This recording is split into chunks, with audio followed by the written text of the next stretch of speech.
big news happening today. Amazon will officially gain creative control of the James Bond franchise in a new joint venture deal. Michael G. Wilson and Barbara Broccoli are going to remain the co-owners of Bond, but they're stepping back to focus on other projects. So creative control is out of Barbara Broccoli's hands, Ricky Flicks.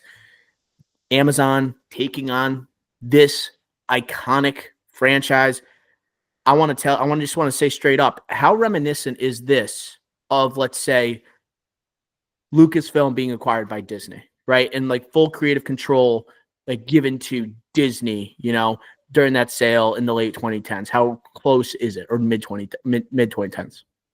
It's like that, but this is more political or geopolitical. So it's different. Like Lucasfilm, that was all about fandom being nervous, the audience being nervous. This is like a pride thing, you know? This is basically like, to dumb it down. This is like Britain's one of Britain's like core things, and giving it to Jeff Bezos.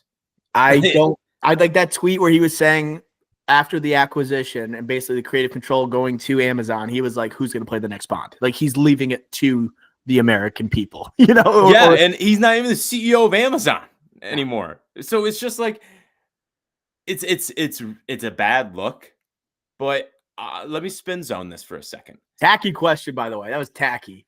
Yeah, that was tacky and soon. The point is, like, he went on X to do that.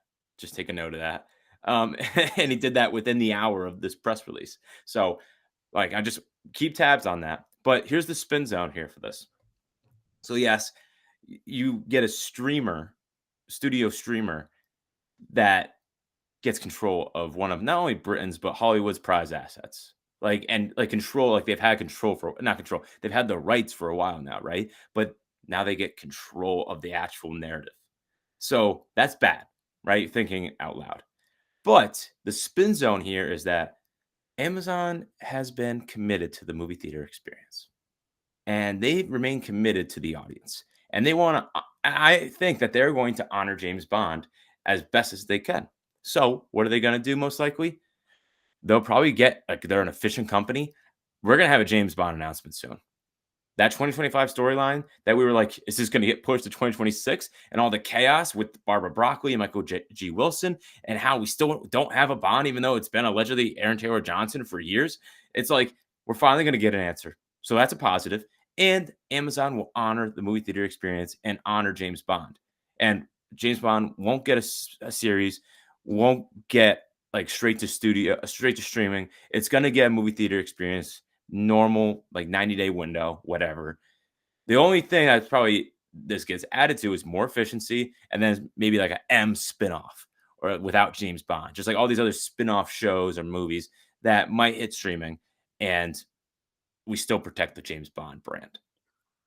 I didn't love this when it was announced. Basically, because when a streamer acquires it, it's great that they are promoting the movie theater experience, but this is a sacred franchise, sacred brand, and it was only for movie theaters. It won't be anymore. There's going to be shows, and I don't know. It's not going to be oversaturation. I think I could still think it's going to be high quality television that they're putting out, but James Bond to me, like, I don't know if you should have spinoffs as TV. And Barbara Broccoli and Amazon, it seems like that's where they were kind of button heads, where they were saying, basically they wanted to make different spinoffs. They wanted to make different shows. And Barbara Broccoli's like, no, we really care about this being on the big screen. They're still going to be able to make these movies. And a good thing that happens now is, I agree with you, it gets fast tracked. Like, here comes James Bond. We've been waiting for it for some time. Like, I feel like Barbara Broccoli was kind of a victim of her own doing, because she was like, it's too sacred. We don't want anything like to tarnish the brand, but that's causes like a lot of slow motion when it comes to putting things into play and like having a movie green lit. I think now you're going to have still good James Bond movies. They're going to happen faster, but you're going to get like more prevalence of the James Bond world that I think is going to make it reminiscent of what's happening with Lucasfilm and what happened with Disney and what happened with Disney Plus. I just want to make sure, I would hate if it just became like every year we're getting a James Bond project. I don't think I want that. I don't think I want that. Yeah, and I still think there's an outside chance they will just do movies. There's an outside chance, Streaming. I know that's why I said outside chance. I don't think it's likely, but I think that Amazon's just different than Netflix. They're different than Disney Plus. They're not trying to milk everything, right? This isn't their core business. Entertainment is not their core business. It's nowhere near. So this is why like they can kind of afford to kind of just do what they keep doing, just do things a little bit more efficiently, like they do in everything else that they do, whether it be shipping or whatever. Right? It's just I think that Barbara Broccoli, Michael G. Wilson, you had a good run. They've been messing up big time. It's been chaotic behind the scenes. We still don't have a James Bond. In my opinion, you messed up the end of Daniel Craig's Bond tenure or era. We needed a change at Bond. And is this the change we wanted? No. But I'm deciding to look at the positives or Yeah. potential positives, a potential spin zone. And I think we could have one here. Yeah, this is better than if Netflix acquired it. If Netflix acquired it, I would have blown a gasket. Completely.